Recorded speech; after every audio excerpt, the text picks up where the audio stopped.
In a bold and controversial move, U.S. President Donald Trump has once again rattled the global economic landscape. Countries that align themselves with BRICS policies, especially those viewed as opposing American interests, are now facing a direct threat: an additional 10% tariff on their exports to the U.S. So what does this mean for the future of global trade? What exactly is BRICS, and why is it in Trump's crosshairs again? Today, we break it all down for you. Taking to social media, Trump declared, "Any country aligning themselves with the anti-American policies of BRICS will be charged an additional 10% tariff. There will be no exceptions." This statement sent shockwaves through global markets, reigniting trade war fears and unsettling diplomatic ties.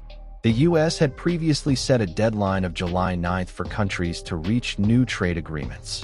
Now, the revised enforcement date for these tariffs is set for August 1st. BRICS initially began with 5 nations: Brazil, Russia, India, China, and South Africa.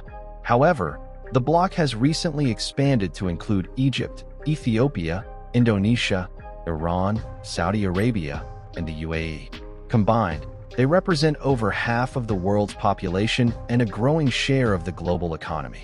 BRICS aims to challenge Western dominance in financial institutions like the IMF and promote an alternative world order, one that the U.S. clearly finds threatening. Since taking office in 2025, Trump has launched a barrage of tariffs targeting imports from nations worldwide, all under the banner of protecting American manufacturing and creating jobs. In April, he marked what he called Liberation Day, with sweeping tariffs as high as 50%, though many of the most severe were temporarily suspended to allow for negotiations until July 9th. During this pause, a 10% tariff was applied across the board to most U.S. trading partners. Now it seems the gloves are off. Trump revealed that 10 to 15 countries would receive letters this week, outlining the tariffs they would face if deals aren't finalized. Treasury Secretary Scott Bessent confirmed that his inbox is flooded with new proposals as governments scramble to avoid penalties.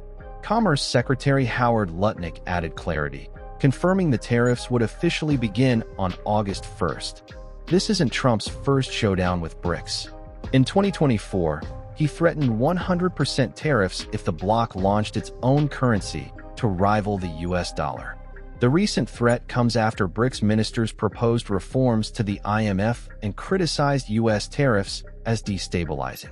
The European Union is negotiating to keep a 10% tax cap and reduce tariffs on autos and metals.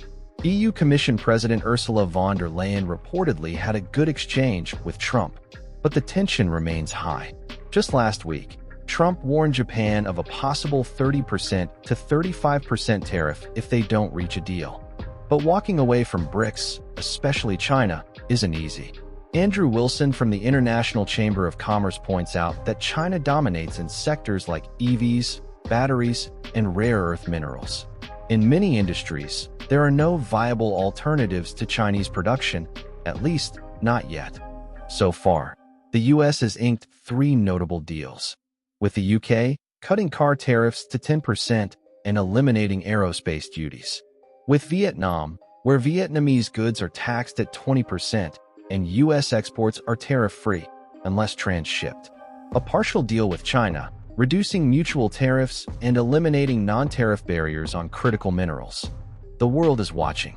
With August 1st fast approaching and Trump doubling down, global trade may be entering a new and uncertain phase. Will countries cave in or stand by BRICS? Will these tariffs reshape the world economy or create lasting fractures? For more in-depth updates on global politics, trade, and the unfolding geopolitical chessboard, subscribe to Documentary Times. See you in the next video.